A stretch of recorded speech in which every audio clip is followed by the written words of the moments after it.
diving. Hope comes and stops us in our tracks. Bravely we prove in our striving, trudging together each day. Where there's a will, there's a way.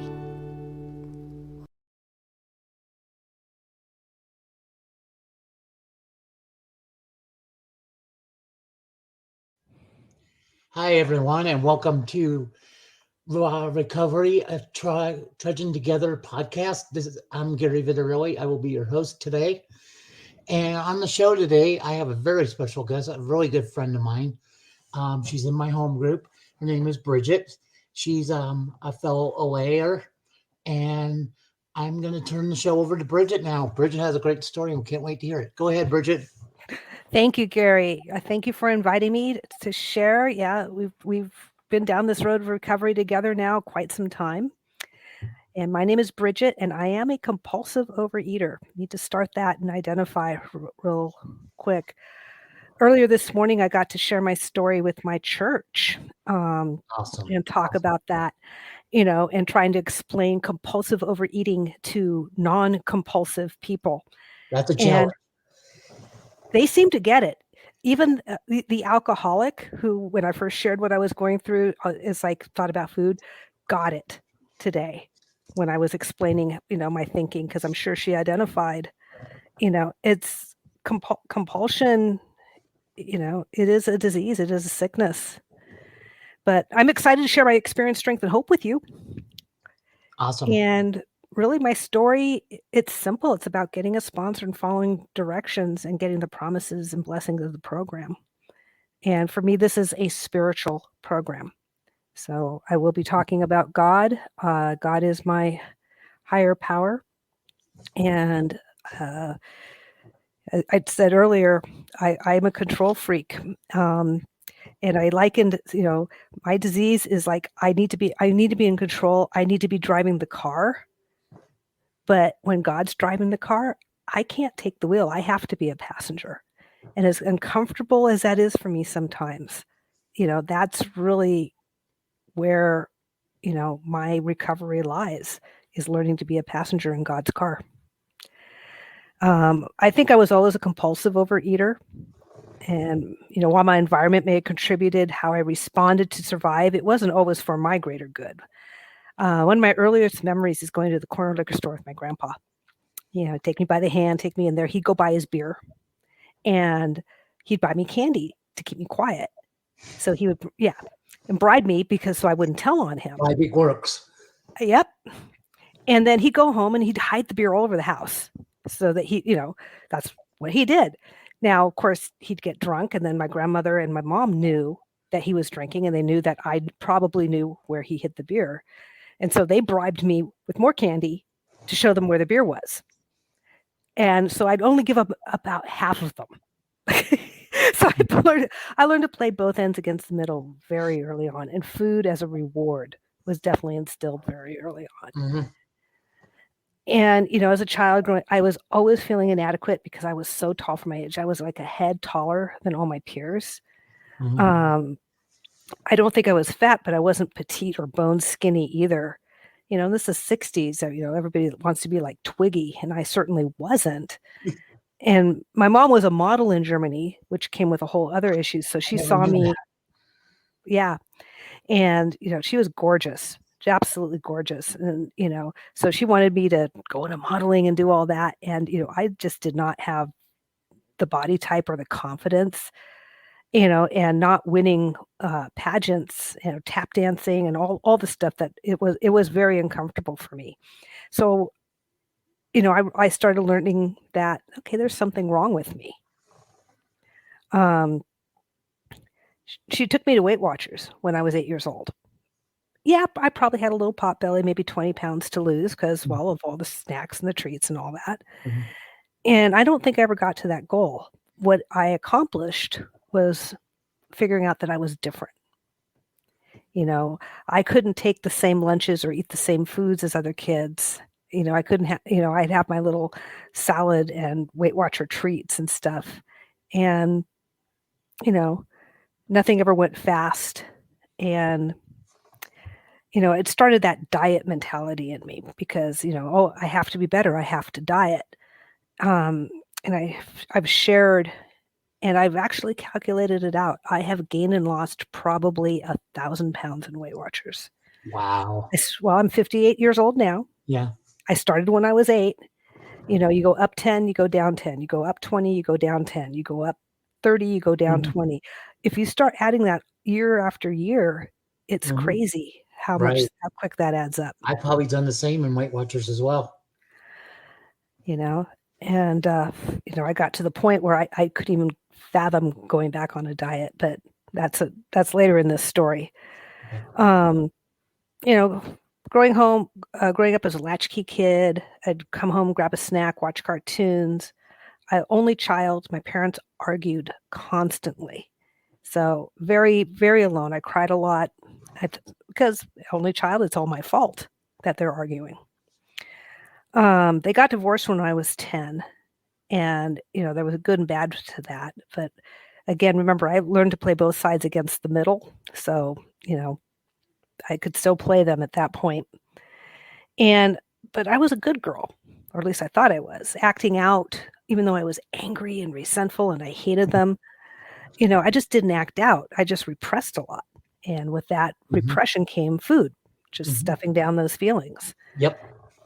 And I didn't have a lot of friends. And, if somebody didn't like me, the message became, if you were skinnier, they'd like you. Again, just reinforcing that unless I look perfect, nobody will like me. That's how my mind took it. I'm sure that's not what was said. I'm sure that's not what was meant, but, I had awkward social skills. Spiritually, I was raised Catholic, and that gave me a good foundation of faith, but not understanding. I stopped going to church as soon as I was confirmed. I was the kid. I was still good. I did all my catechism, but the nuns, stopped calling me because I kept wanting to know, well, how does that fit in with the Crusades? How does God work? Why is the Bible this way? I had all these questions that I don't think they were ever prepared to answer. They wanted me to sit in class, just take in the information and not take it on faith. I didn't know how to do that at that point. It's like, I kept thinking I could open up the Bible and God would speak to me.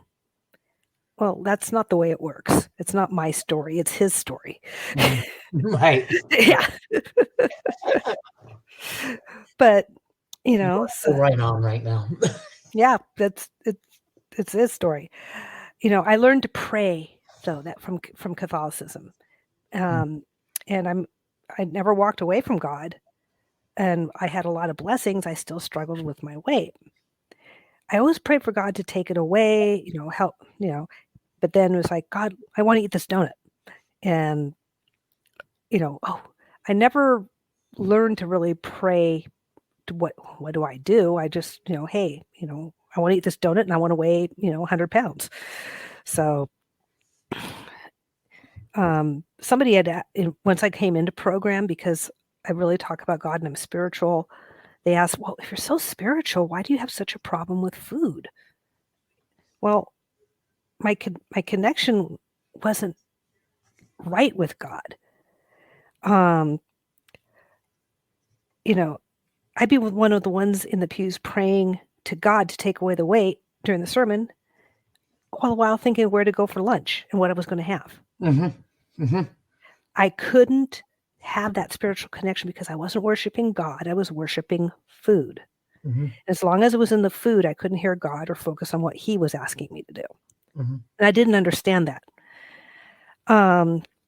When I was 17, I was date raped. Got myself in that situation because boys started paying. I know. It happened. Again, not got myself in a situation where a boy was paying attention to me, and I was so enamored with the fact that somebody paid attention to me that I didn't have boundaries. But it did a number on me. I actually stopped eating after that. I could consider at that point I may have become anorexic because I think I probably ate a yogurt and an orange each day. I dropped to the skinniest I ever was. Wow. I'll show you a picture someday because it was like I'd I was love to see that. skin and bones. And I could fit into my mom's clothes better than she did. And her response to me was, "Oh, you know what? You need to tone up." Like, really, seriously. But again, Don't mean to eat. no. Yeah. You take it in, and it wasn't that I didn't know how to relate to people. It wasn't that I didn't have boundaries. It was, or know how to live life on life's terms. It's, it was all about the physical manifestation. And, so it wasn't a matter of being skinny. I had to be toned too. Now, what else is there? There is some truth to that, but, that's outside. Inside, I was a mess. I did find a boyfriend, and that was a very abusive, not physically, but mentally abusive for 4 years. And by the time I was done with that, I'd tried drugs, alcohol, all sorts of things just to try to keep him happy, and nothing ever did. And finally, at the end, I knew I had to get out, and yet, it was my fault because I wasn't good enough. It took me probably 4 years after that. I was 20, and it took me probably 4 years just to get back to the point in time where we started that relationship. I did therapy. I did the self-help groups. This was the 80s, like all the big self-help groups. Yeah. It's all, you can do this. This is all you. If you don't want it, you don't want to manifest it enough. Right. The Richard Simmons help group. Do you remember that one? Yeah. You are special. You are special. My therapist, even her, it was like, okay, now you need to look in a mirror and say you are lovable and cute. I'm going, what does that have to do with the price of tea in China? I know she meant well, and I think I know what she was trying to do, but it didn't connect with me. It's like going, because I am certainly not lovable and cute, but eventually I got to the point where I was feeling good about myself, and I stopped the sexual behavior, and I looked around. I'd stopped drugs. Even though I was raised in a family with isms, I didn't drink, I didn't do drugs. I thought I had escaped. I graduated college, got started my career, and I met and married a good man. And that was, again, a gift from God that I still tried to give away, because when we first met, I had made a list of qualities I wanted in a man. My husband matched pretty much all of them. And I tried to give them away to my best friend. Yeah, I tried to give them away to my best friend. Pleasers, that's what we do. Yeah. It's like, I'm not good enough. First. I get that. Luckily, he knew what he wanted and had the stick-to-itiveness. And we've been married now 30 years. So, we had 10 years, put him through school. Just 10 years kind of went by in a blur. My stepfather then got sick, and I started thinking, wait a minute, my own mortality. And I considered having children for the first time. I never wanted children. And I told my husband, he says, I'm just waiting for you to make up your mind. And we tried, and boom, I was pregnant. And I bring this up because I think that was when I finally succumbed to my disease. I was in Weight Watchers at the time, and Weight Watchers told me you can't be in Weight Watchers while you're pregnant. And I went, yes, I can eat for two. And then that's when the disease took hold of me. I think that is when I succumbed, and I didn't care, and I ate what I wanted, how much I wanted, because I was still heavy when I met and my husband when I got married. I weigh less today than when I married my husband. My husband has never seen me this skinny, and I'm still not at goal weight. And that was so 20 years ago. It's 21 years ago now. My son just turned 21. I had learned to shove down all my emotions, stop crying, stop feeling. I had highs and lows, but mostly I tried to keep things middle of the road. That's how I learned how to deal. Mhm. The highest weight was 382 pounds, and the lowest weight I was 311 during those last 21 years. Mostly between 330 and 350. I'd go up and down, and I kept trying to diet my way. But as soon as I was successful, I got in my head I could eat normal. I just don't know what normal eating looks like. What is that? I don't know. Honestly, even today, it's what my sponsor tells me to eat. It's basically Because, my food plan. Yeah, you're right. yeah, that's normal eating. It's not a diet. It's what I get to eat. And it's a gift from God. So, he tells me what to eat, food's off the table, and, I get to go on with my life. Mhm. But then I was overweight, emotionless, scared, weak. I gave away my power and my voice. I kept my true feelings inside. I thought I had control, but I didn't. So I thought all I need to do to be better than everyone and have people like me, because it's all about people liking me Mhm. and acknowledging me, Right. I would prove that I was fine with the weight I was. I had to be Superwoman. So I worked full time. I raised my 2 kids, took care of my husband. In my 40s, I was involved in the PTA leading committees, putting on fundraisers, Mhm. volunteering as room mom, mostly because I was guilty because my kids, I couldn't raise my kids. Mhm. I taught Sunday school, but that actually turned out to be a blessing. And I led the Cub Scout troops, the Cub Scouts, because nobody else would do it and somebody had to. And I wanted my son to have that Cub Scout experience. Right. I mean, like, it's crazy stuff. Mhm. So in OA, there's a Saturday morning 12 and 12 study, and Mhm. we read from the, or actually it's not a 12 and 12. Yeah, it's in the 12 and 12. Okay. There's an example. This is Monday night. There's an example where a lady goes in and starts running everything. She puts up the chairs, she puts out the literature, she runs the meeting, she does all this. I Remember that? remember that. And all of a sudden, people stopped coming to the meeting. And I realized I was driving people away. Here I was, my thoughts, my head saying, if I am just all of this, people will like me. In reality, I'm pushing people away. So, and it didn't dawn on me until I got in AA, or into OA, sorry, that, I was doing that. And all of that was my own stinking thinking what got me here to reach out to a sponsor, follow directions. Mhm. So 2.5 years ago, actually probably, my physical health started failing. So actually about 3 years ago, my physical health started failing. I had bone-on-bone arthritis in both hips. I couldn't walk. I was wheelchair bound. Actually, at the Christmas before, we actually rented me a wheelchair so that I could be pushed around because I couldn't walk. Mhm. I couldn't take care of myself.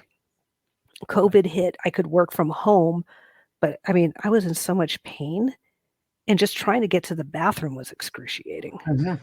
Oh my God. Um, I was also trying to take care of my mom because with COVID hitting, we found out how bad she was dementia-wise. Mhm. Okay. Right. To the point where she was getting lost driving her car. We had no idea. Uh, the paranoia, everything started, it was like, oh, wow.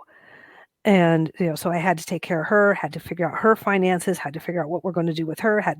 I'm in so much pain. My oldest son was trying college and not doing well because of remote learning. My youngest son in high school was not, I mean, things were like a mess, and work was like work was really the only sane thing at the time, but it was just a lot. And I'd gotten to the point where, I need to lose weight. Oh, I went to the orthopedic surgeon. This is what prompted it.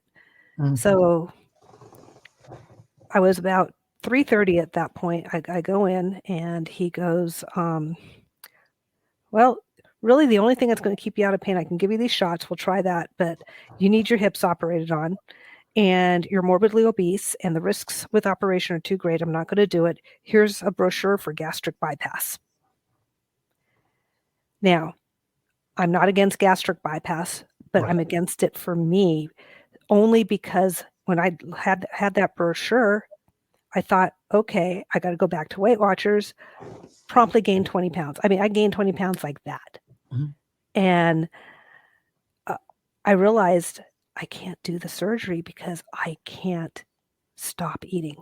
I'll be one of those that if I have the surgery, I will blow it out again because I won't stop eating. Right. I think I recognized the problem. And so I went back to a therapist, and I start telling her about my mom, all the drama and all that. And about 8 minutes, it took her only 8 minutes to say, and this is another God story, how God got me to her, Okay. is they offer free therapy through my work. And so they send you, here's 3 you can choose from. Mm.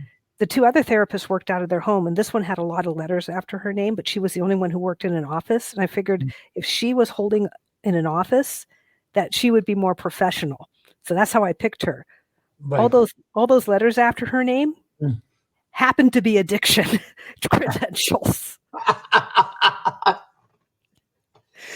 Yeah. So again, totally Powerful. God. And 8 minutes in, she says, "Have you ever considered you might be a compulsive overeater?"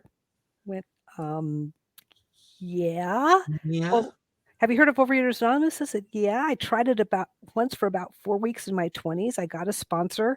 They told me what to do. I did none of it. They fired me and I left. That was, my minute in OA. And so she says, I want you to go to meeting and I want you to, listen, come back and report to me what they have to say. So happened to go into this Thursday night testing meeting. Okay. And I think you've heard me say this before. Was this the pizza box? This was the pizza box. Okay. And sorry, as my cat walks over me. Oh, no, but hey, that's part of the show. This is live. That's great.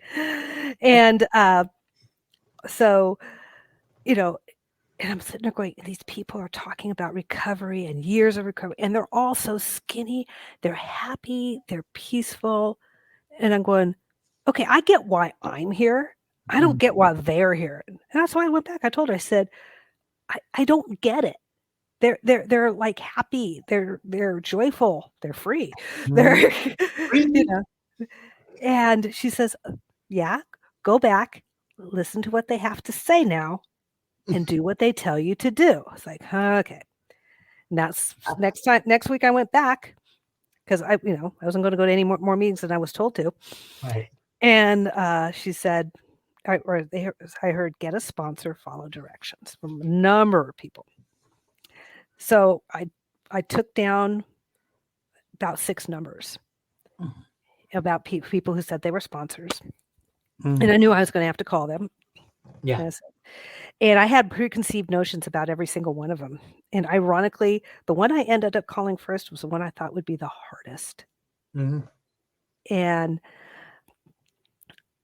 for some reason I said, well, you know what? I'm going to sponsor shop, but you know what? I can do this myself. I'm just going to get how they eat. And I don't need to do that sponsor stuff. I'm just going to eat what they, what they eat. Right. I kept trying to talk food to him and he wouldn't talk food. He kept talking about God. I'm going, I know God. I don't know food. He says, no, you don't know God. You know food. It's like, wait. And so we talked, and about 20 minutes, 30 minutes into our conversation, he says, so are you willing to do whatever it takes without question to overcome this compulsion to food? And I went, oh, shoot. And I was stunned silent, actually, going, because none of this conversation went in any manner the way I thought it should. Right. No. And this wasn't according to my script. And to this day, I appreciate his patience because I don't think I answered him for like 2 minutes. And it may have been 5. It may have been 10. I have no idea. It was forever. I may have said, I'm thinking just a sec a few times. And inside my head, like those cartoons, I had the devil on one side, I had the angel on the other, so those little cartoons, and go, blah, blah, blah, blah, blah, blah, blah, blah. You have to say no or you won't ever have chocolate cake again. If you don't say yes, you will die. No, but chocolate cake, death. Chocolate cake, death. I mean, it was literally. Yes. And finally, I just said, I can't do this anymore. God help me. And I said, yes. Amen.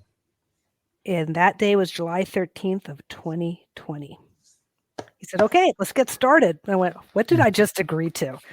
And he gave me a whole list. And it was so funny. And it was like, but I remember that moment, something changed in me.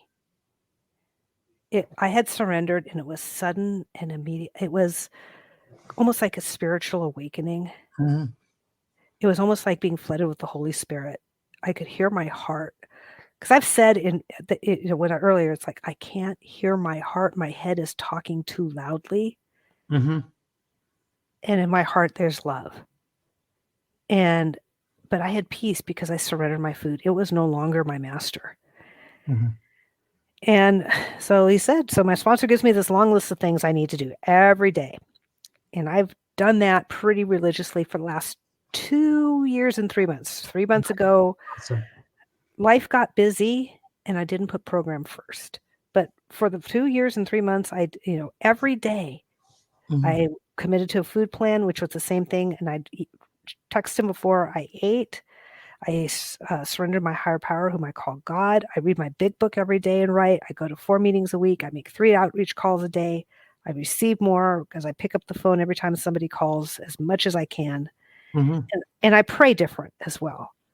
It's like God is no longer the genie, like God grant me this. It's okay, God. What do I do? And that brings to mind a story from prior, because that was one I shared this morning at church. Because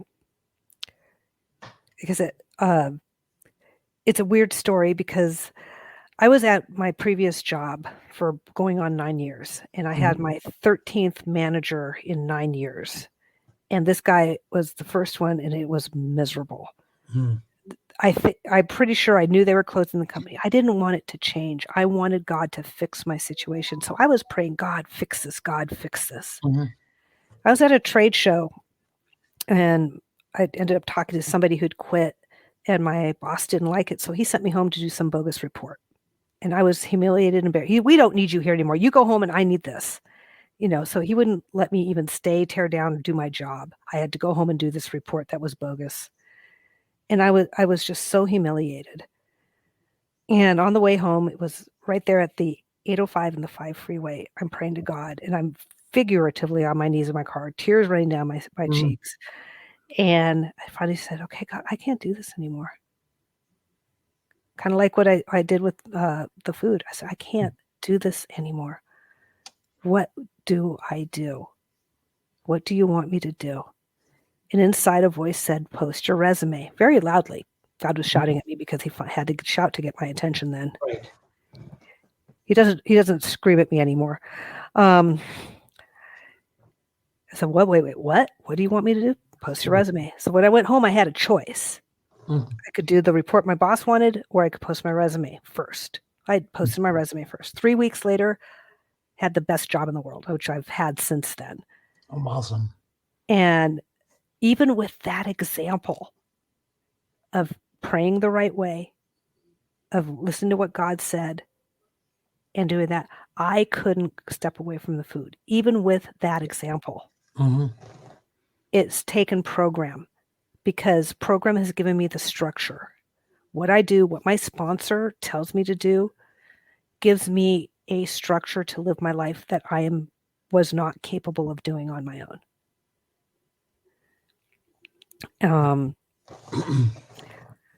So, where am I here? The good part, all the good stuff now. Yes. Now we got the good stuff, because the miracles, right. the promises started happening. Things were getting calmer. I didn't have to be Superwoman. I actually started making friends in program, connecting with people in a way and on a level I have not done in so long, even at church. And, I went in 3 months later, 4 months in, and I dropped about 43 pounds at that point. My orthopedic surgeon says, what you doing? I said, I'm doing Overeaters Anonymous. I can't do that. I'm doing this. Here's what I do. I told him, and I said, can you give me another shot until we get to where I need to be? He says, are you committed to doing this? I said, absolutely. He says, and I'm committed to fixing your hip. And New Year's Eve, He fixed my right hip. I was only down like halfway of what he wanted me to be. Right. And let's see. So, and it was New Year's Eve in the hospital, and I'm on the phone in that Thursday night pizza box meeting. Saying, that one. yeah, it's like, this is great. Oh my God, this is like amazing. And I was able to eat abstinently in the hospital, and, with program and God, everything is possible, Absolutely. And today, as I work my program, I have recovery, I'm going to say some numbers, not to brag, but as a kind of a point of where I am. These are just numbers to show the potential of program. Right. I've released 121 pounds. When I first started program, I was so close. My doctor didn't even want to work with me because I was going to go on blood pressure medicine, cholesterol medicine. I started with my kidney functions were starting. My triglycerides were off the roof. My blood sugar was starting to spike. I was going to go on like 4 or 5 different meds. But today they're all back in the normal range. She is so happy. Congratulations. That's awesome. And I'm no longer morbidly obese. Yeah, I've moved from morbidly obese to obese now on the scale. Yeah, I'd say I'm probably about 50 pounds to go in my mind, but I've kind of plateaued. So honestly, my weight is wherever God's going to take me. It's no longer in my control. It's no longer a number in my head that I need to reach. It's wherever God takes me. And that's the most amazing part of this recovery is the spiritual part. My connection to God is amazing. I know that God words is a turnoff for a lot of people. And I just pray for patience. You got to have a higher power. Ism means I sponsor myself. And I still try to do that on occasion. Because my disease is cunning, baffling, powerful, and patient. It waits. It's in the corner doing push-ups. Oh, yeah. When I had the last 4 weeks has been just crisis after crisis, and life was brutal. There was a lot going on. Even though my mom's in a home, she had a series of mini strokes and seizures. Yeah, I know. And trying to take care of her, getting to all the doctors. I had doctors not call me back. I had doctors yell at me because their egos got in the way. And I'm just trying to figure out her medications because she's got conflicting meds. Trying to get a hold of the neurologist because she's got depression from some of the meds. And there's no outward effects, but there's a lot of internal effects going on with her right now. So, and then work all of a sudden just ballooned, and I'm trying to be patient and do stuff. And, I'm working overtime, my kids need their constant attention. They're adults, but they need as much attention now because they're going through some maybe more than when they were kids. Yeah. And I finally got to the end of me and I couldn't rely on God anymore. And so Friday, that was yesterday, I may have broken my abstinence. I have to talk to my sponsor about it. I had half a cup of coffee. I know coffee is not a big deal for some people, and that's okay on my program. It's my agreement with my sponsor. And that was me trying to take control back. And so, and I recognized it, and it's like I was going to have it, and so to me, that's a break. And, whether I start over or whether I move on from here was a discussion we'll have. And, and I'm okay with that. I'm okay with whatever the decision or the outcome is, because I needed to experience this. I needed to know that it's always going to be life on life's terms. I needed to know that my faith isn't as strong as I think it is. I needed to learn that, in spite of everything, it's going to work out. God's plan is so much better than anything I can put together. Amen. And that's what I get.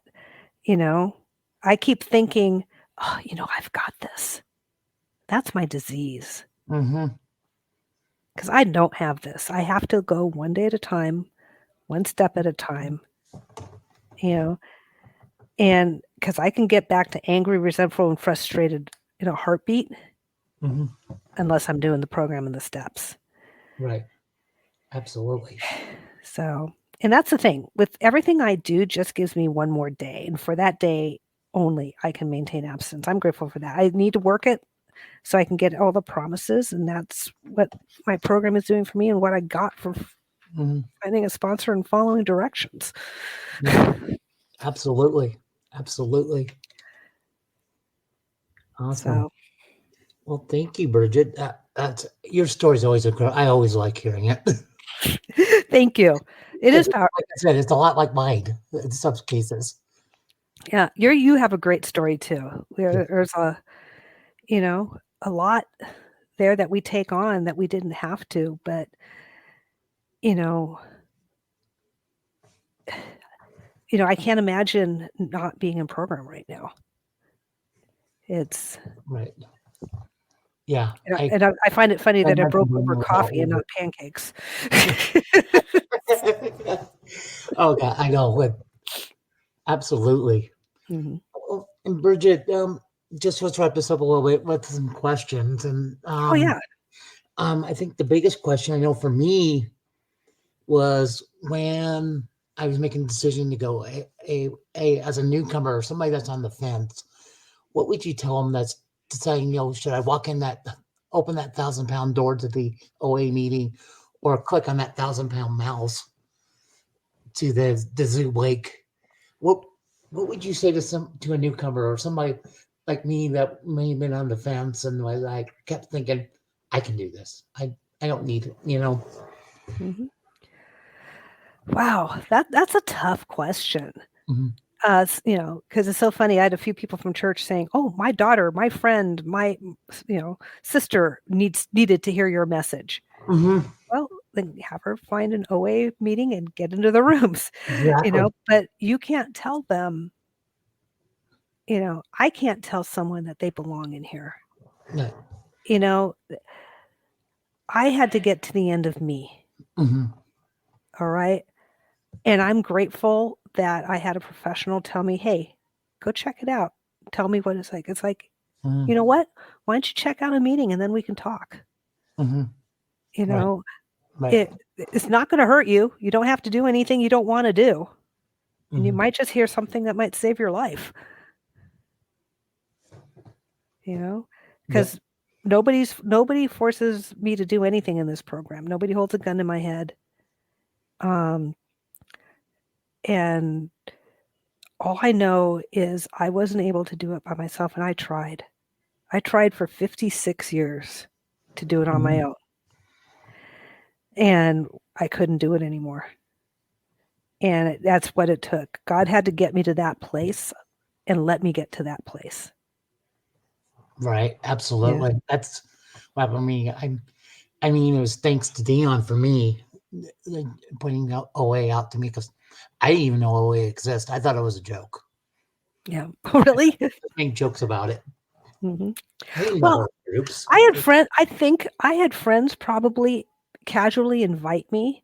In fact, Michelle, who used to come to Pizza Box, Yes. she says she invited me to come. I mean, but it was so casual, Mhm. and maybe I was waiting for something more like, you need to be in here, somebody telling me what to do. Mhm. But that's not, we're a program of attraction. Right. And so I get what she was trying to do now. I Mhm. didn't then, but I wasn't ready. Even if I'd gone to that meeting, I probably still would have been in the food. Yeah. Absolutely. Okay. Is there anything else you'd like to add, or anything you forgot that you wanted to add to your story, or any other goals you're working on, or I do have a funny story I shared with okay. the church ladies this morning. Okay. And this was about the time when I probably was questioning. We went to a women's event, and there was this little stick figure speaker there. And I find it ironic that they actually had also an alcoholic comedian, and these are Christian women. Right. Um, it was, and the way she talked about food, I'm going, huh, she talks about food like I talk about food. And I went up to her at break and I said, yeah, I said, it's so nice to meet another fellow. And she goes, oh, I said, yeah, but I'm in the food program, not the beverage program. She goes, oh, this, I started talking to her about that and she wanted nothing to do with it. It was like going, okay, no, it's all right. Mm. And the little girl at the end, ended with this story. She says, I want to empower you. I want to give you power over your lives. You actually have to physically, you have to get up, you have to move, and you have to use your words in order to take action in your life. And I'm going, God, this sounds familiar from the 80s. Mm-hmm. And she says, that plate of chocolate chip cookies that you're not supposed to have. I want you to go over, put your hands on your hips, point at that plate of chocolate cookies and say, I want you, but I'm not going to have you. And she thought that would fix that. And I just start busting up in my seat and people are like going, yeah, that's not going to work for me. And I got to explain it to the ladies this morning. I said, no, because as soon as I do that, I'm going to count the number of cookies on that plate. I'm going to count the number of people in the room. If there's more cookies on that plate than people in the room, then I can have two. And I'm going to, oh, that one's burnt. I don't want that one. That one has more chocolate chip cookies. That one looks soft and gooey. I've already picked out the cookies I want. Right. I can even walk away from that plate, but still be thinking about those cookies, talk to everybody else in the room, but keeping an eye on that plate of cookies. So I'm not even engaging. I'm not even participating. That's me and my disease. This is how I'm able to explain it to the ladies. Yes. That's me and my disease, and God help the lady who takes one of my chocolate chip cookies. Mm-hmm. Good thing it's your church. You can fight God just like that. Yeah. So I said, today, how it works for me is I say, God, there's that plate of chocolate chip cookies. I give you that plate of chocolate chip cookies. I surrender it to you and walk away. I can't say I'm not going to have one, but I can give them to God. And then God says, they're not your food. That's not my food. And then I can participate and I could do that. And that's how I deal with food now. It's like, it's not my food. I surrender it to God. Right. And that was how I was able to explain it to 60 women who did not know what compulsive overeating were. That's awesome, Brigitte. So, yeah, every day God teaches me more. Me too. And tests me every day too. Yeah, every day. Like I said, he allowed me to go through what I went through this last 4 weeks, just to know that he's in charge. And every time I try to take control back, he goes, okay, how'd that work for you? It sucked. Okay, you ready to do it my way now? All right.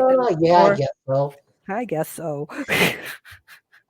Until that next offer comes around. Yeah. Until the next time. Yeah. Right. But I have a better idea. Okay, you want to go try that? Go ahead. It doesn't stop me. Now, how did it work last time again? Remind me. Yeah.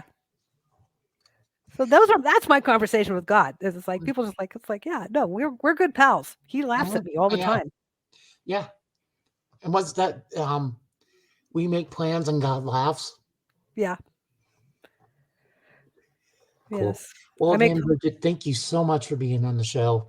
Gary, thank you for inviting me. Thank you. I hope my story inspires somebody. Stick with it. Find a sponsor. Follow directions. Your program may not be the same as mine, but that's between you and your sponsor. And may you get all the promises that the program offers. Yes.